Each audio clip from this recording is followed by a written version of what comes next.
I'm Michael Matthews, and we're going to be coming back today with another 8-minute song challenge, or story challenge, rather. This is from Jared Mason, The Green Green Grass of Home by Tom Jones. What he asked for this to be was Civil War fantasy. So before getting into what the actual sort of adventure plan for it is going to be, I want to talk about something a lot of people don't know about the Civil War that I discovered that was super cool. So at the Battle of Shiloh, you had a number of soldiers who, because so many people were injured, that they just basically sat in the mud and cold for 2 days waiting to be seen to. A lot of people were dying because of infections and stuff like that. But after 2 days, a bunch of the people who'd been sitting in the mud, their wounds began to glow. And this is a real life thing. It's called Angel's Glow. You can look it up. And actually, in the document that I've created for this, I have put information on it. So what they discovered was the people who had this Angel's Glow actually healed better and without infection. So I mean, if you're in 1864 or sorry, 1862, which is when Shiloh happened, and this is happening, that's gotta seem like some sort of divine intervention.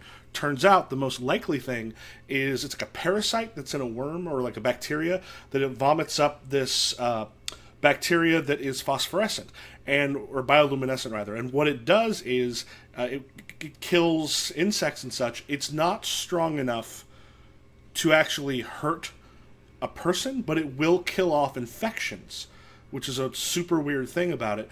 And it was only because they've been sitting out in the cold for a couple days and their immune systems were pretty well screwed by that point that the immune system didn't essentially kill that bacteria. So there's this thing called Angel's Glow, and we're going to use it for the Civil War fantasy. So the basic idea, my first thought was horror. This thing happens, they come back, and it turns out it's some sort of like demonic possession. That could have been cool. But Jared did not say fantasy horror, he said Civil War era fantasy. So I decided, okay, let's go the fantasy element. The horror idea is there if you want it, have fun. Basically, someone comes home, they've had this glow, things seem to be fine, and it turns out that they've been possessed, and players come in, do whatever. So in this one, what we're actually going to do is have the players be the soldiers coming home.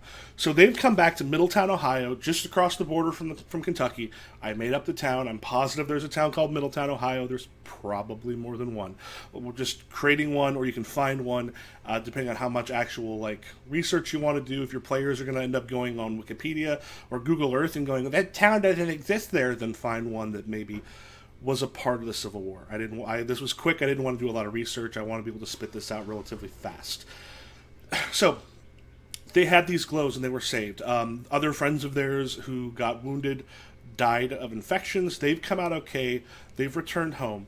You want to start off by having, because this is going to be important later, you want to give them a little bit of time to figure out who are their family, who are the people they miss. Give them a scene with each character to kind of get a feel for the character, and also who's important to them at the very beginning. So as that starts off, let them see things, start to layer in possibly some little oddities they notice that other people don't. Little strange things. It lets, like, from a player character point of view, it's just the horrors of war maybe coming back. But the players, it's kind of saying, something is being done in these scenes, like there's some stuff to look out for, and it prepares them for what happens later on. So then you have one of the PCs will be the first one to see it, Lucky Gembud, like a small feathered fae who they notice, and depending on what the players do about it, the big thing for Lucky is a human has seen him. And it's been a very long time since people were close enough to magic for that to actually happen. And some of the other players are seeing some weird things. They're going to probably investigate. And ideally, what's going to happen is Lucky is going to be so overjoyed that they're seen again, he's going to want to take the players to their little segment of Arcadia to meet their queen, Lula Seawish. And they get to meet the Fae, have like maybe a feast or this kind of stuff, and then all of them rejoicing that the people have sort of returned to magic, at least a little bit. And Lula will eventually go, because of this, we wish to basically bring the whole town into Arcadia, which of course means we're removing it from the world. Because remember, they don't really, good Fae don't think the same way we do. Like, this is so wonderful, we're going to bring you to play with us forever. And good intentions can be really bad on the person who that intentions is being thrust onto.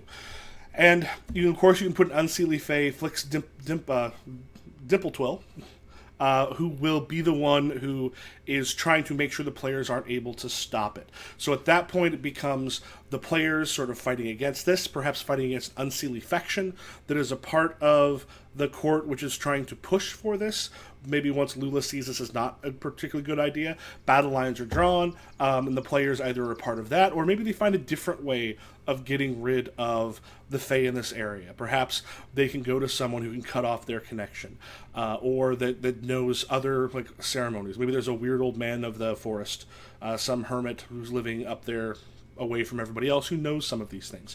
A character that the Fae themselves are aware of, that he's sort of touched, but now here's a whole bunch of people who can be affected by the Fae.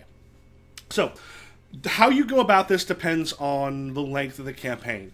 The first couple things are a little, not necessarily railroady, but I mean, it's the very natural, the get home, here's some little clues, the discovery, and then into we need to get you to eventually meet the rest of the Fae so this thing can happen. And at that point, it becomes pretty wide open for what the players do. The reason it's a little more railroady in that respect is just that's the basics of getting introduced to the situation. If they decide to attack, then something else might happen. Then it might become a war. I mean, there's some places that the players can kind of go off wherever, but the natural inclination for most players is going to be, oh, here's this weird thing, I'm going to check it out. Otherwise, returning to your regular normal life and ignoring the weird thing that happens doesn't tend to make much fun for a session. So in those cases where it's getting you to the point where they have a lot more options, I don't mind where the natural thing tends towards that. The players, if they decide to break off, are able to. If it's a single session, those first little bits need to happen super quick. As a matter of fact, you might want to have them kidnapped into Arcadia so that they can actually meet the Fae and then have that thing done pretty quickly. If it's like a 3-shot, like a 3 or 4 shot, you want to have like the climax of that first session be, we're going to bring your town into Arcadia. Maybe have them some time to hang out with the Fae, get to know them a little bit better. Maybe have like a little thing that they do in the real world. Maybe like visiting people, bringing blessings or stuff like that. So the players are like, oh hey, these Fae are kind of cool, and then they don't realize they don't really see people the way we do. If it is a longer game, you have a lot more time to get involved with them. You can have like some more little adventures before they finally do it as sort of a poorly thinking reward, with the Unseelie becoming a much larger presence in the game itself. So the basic idea is, because they have been changed by this Angel's Glow, they are now able to interact with the rest of the world, with this fairy world. So at that point, the song Tom Jones, which is about someone longing for home, turns out to be about an execution. The thing they thought that saved them might destroy their entire town. I think that should work pretty well for you if you're looking for either a one-shot or possibly even the start of a campaign. Lets things be weird, lets you get maybe away from your normal one, because unless you're playing a Civil War campaign, which is super cool, unlikely, but kind of super cool, it gives you an opportunity to do something with that. If you're playing something like, I keep wanting to say Deadlands, it fits pretty naturally in there. I don't remember how much Fae is actually a part of Deadlands, but a lot of the horror elements can be switched around. It'd be super easy to make this a horror as opposed to more of sort of a fantasy adventure. Regardless, either way, you should have a couple little... you should have a taste of both in there, because you want to see some of the horrific along with it, because that's part of the fun. So, hope you're able to enjoy it. If you do, leave a message. If you like it, go ahead, subscribe. I'll be doing some more of these. Do make sure that what you're giving me is not essentially just a story in the video. Someone put forth a song that pretty much just had, it was a storytelling song. Here's a story. I'm like, well, your document would kind of be the lyrics. It tells a very close story. The only thing I could really do is make some slight alterations to it. There's not a lot of room to play with those. The nice thing about this one is it kind of sets a mood. It's got the execution, and now I'm switching it to something that it doesn't necessarily fit with originally, because we're not making it about people on death row. We're going with the Civil War era fantasy, which gave me someplace to go. Cool. So have yourself a great day, and I'll catch you later.